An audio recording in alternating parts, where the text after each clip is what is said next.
Seshu sir, మనం మాట్లాడుకున్నట్టుగా ఇప్పుడు ఐఆర్జీసీకి US Israel మధ్య వార్ ఖచ్చితంగా కంటిన్యూ అవుతున్న పరిస్థితి. ఇద్దరు కూడా ఒక స్టేట్మెంట్ ఇచ్చారు. ఏ స్టేట్మెంట్ ఇచ్చారంటే, హర్ముజ్ జలసంధి దగ్గర మీరు ఎలా నౌకలను ఆపుతానో ఆ నౌకలకి నేను రక్షణ కల్పిస్తా అంటూ అటు ట్రంప్ చెప్తున్న పరిస్థితి.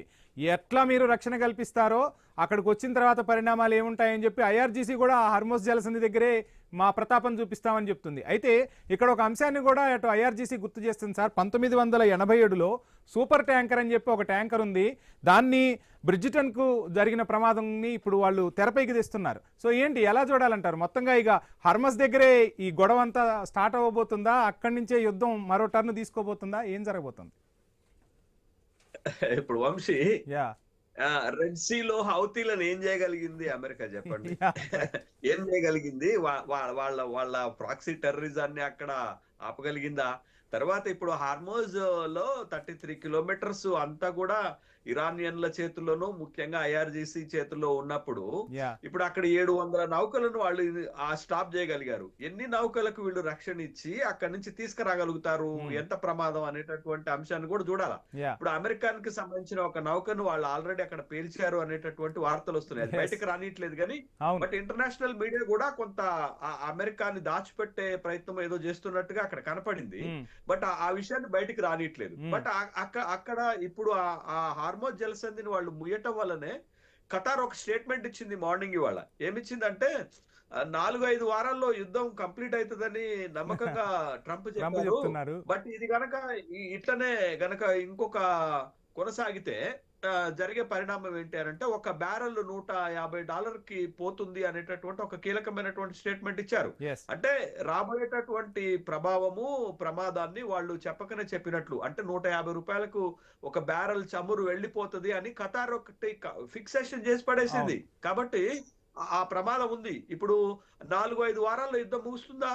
మన ఇప్పుడు మారిన స్పెక్యులేషన్ ఏంటి? సెప్టెంబర్ వరకు పోతుంది యుద్ధం, అట్లానే కొనసాగుతుంది అనేది. ఇప్పుడు యుద్ధం ఆపటం అనేది అమెరికా చేతుల్లో లేదు, ఇజ్రాయెల్ చేతుల్లో లేదు.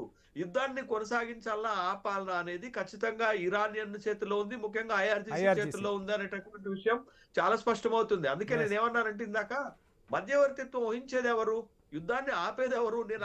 అవన్నీ ప్రపంచం ముందు ఉన్నటువంటి it's a big task, it's a big questions. వాటికి సమాధానం ఇప్పటికిప్పుడు దొరకట్లేదు అనేదే కదా. కాబట్టి ట్రంప్ ఎంత గంభీరమైనటువంటి డైలాగ్స్ కొట్టినప్పటికి కూడా ట్రంప్ కూడా ఒక భయం ఉన్నది. ఏంటి అనంటే, ఇరాన్ లో ఐఆర్జీసీ ఖొమైనీ వారసులు ఉన్నంత కాలం తన ఉనికికి అక్కడ ప్రమాదం అవుతుంది, తను అనుకున్నటువంటి లక్ష్యాన్ని వాళ్ళు నెరవేరనివ్వరు. బట్ అందుకే ఏం చేస్తున్నారంటే వాళ్ళు, నేను సార్ తోటి కొద్దిగా డీవియేట్ అవుతున్నాను. కొద్దిగా డీవియేట్ అయ్యేది ఏంటి అంటే, ఇప్పుడు ఖొమైనీ పైన అంత వ్యతిరేకత లేదు.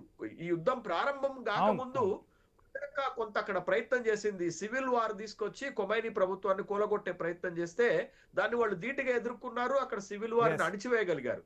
ఎప్పుడైతే ఖొమైనీని చంపారో, ఖొమైనీని చంపిన తర్వాత, ఖొమైనీ కుటుంబాన్ని చంపిన తర్వాత అతని పైన కొంత సింపతి పెరిగింది. అక్కడ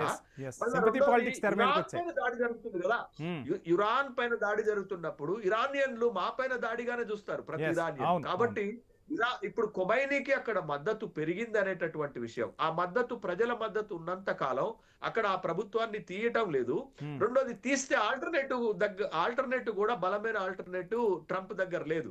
ఆ సమస్య ట్రంప్ ఎదురవుతుంది. కాబట్టి ఇప్పుడు అక్కడ ఏం చేయాలి అనేటటువంటి పరిస్థితి ట్రంప్ చేతుల్లో కూడా లేదు. కాబట్టి యుద్ధాన్ని ఆపలేకపోతున్నాడు.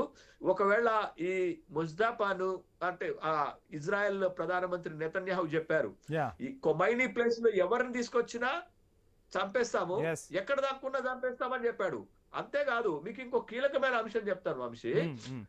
ఈ యుద్ధం స్టార్ట్ అయిన తర్వాత ఈ ఒకటే రోజు 48 లీడర్షిప్ చంపిన తర్వాత ఇంకో పరిణామం జరిగింది.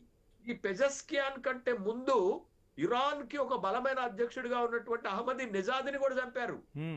అహ్మద్ నెజాది కూడా బలమైనటువంటి అమెరికా వ్యతిరేకి, ఇజ్రాయెల్ వ్యతిరేకి, తను కూడా చంపేశారు. ఇప్పుడు పెజెస్కియాన్ ఈ రోజు బయటకు వచ్చారు. ఈ మొదలైన దగ్గర పెజెస్కియాన్ ఎక్కడున్నారో కూడా ఎవరికి తెలవలేదు. పెజెస్కియాన్ కూడా ఒక టార్గెటెడ్ పర్సన్ అన్నట్టు. అందుకని ఇప్పుడున్న బలమైన ఈ థర్డ్ ఫోర్త్ లైన్ లీడర్షిప్ ని కూడా అక్కడ చంపేస్తే ఒక వాక్యూమ్ ఏర్పడుతుంది. కానీ అది అంత ఈజీ కాదు అనేటటువంటి విషయం ఇప్పుడు మనం గమనిస్తున్నాం. కాబట్టి ట్రంప్ ఇంకా కొంతకాలం యుద్ధాన్ని కొనసాగించవలసినటువంటి పరిస్థితులే ఉన్నాయి అక్కడ. ఇది ఒకటైతే, రెండోది ఇందాక సార్ ఒక మాట అన్నారు, ఆ దేశాల్లో ఎవరెవరు అధ్యక్షులు ఉంటే ఎట్లా జరుగుతుంది అనేటటువంటిది. ఇప్పుడు మోడీ బలమైనటువంటి అధ్యక్షుడని మనం చాలా సందర్భాలు ఒప్పుకున్నప్పటికి కూడా ఈ యుద్ధం ప్రారంభానికి ముందు, యుద్ధం ప్రారంభమైన తర్వాత ఆ పరిస్థితులు కనపడట్లే. ఎందుకు తెలుసా?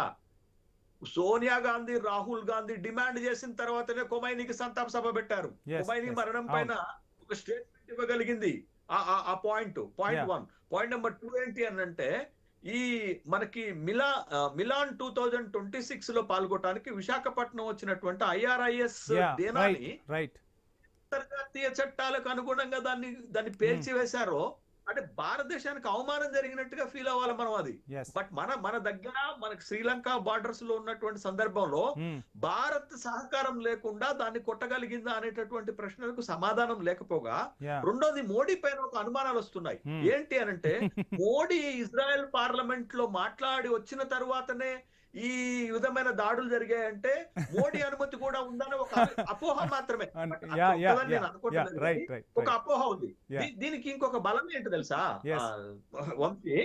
మీరు చూడండి, ఎంఎం నర్వణే ఒక పాయింట్ లేవనెత్తారు.